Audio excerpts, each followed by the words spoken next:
ప్రకాశం జిల్లా మార్కాపురంలో సాయి భక్త మహాసమ్మేళనం ఘనంగా జరిగింది.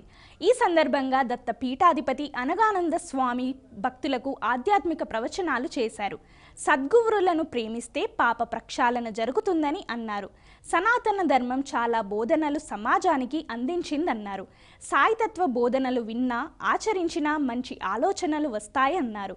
సనాతన ధర్మాన్ని అందరూ ఆచరించాలని స్వామీజీ తెలిపారు. సద్గురువును ఆశ్రయించి వారి బోధనలను ఆచరిస్తే సుఖ సంతోషాలతో ఉంటారన్నారు. సాయిబాబా మందిరాల జిల్లా అధ్యక్షులు గోపాలుని హరిహరరావు అధ్యక్షతన జరిగిన ఈ కార్యక్రమానికి భక్తులు విశేష సంఖ్యలో తరలివచ్చారు.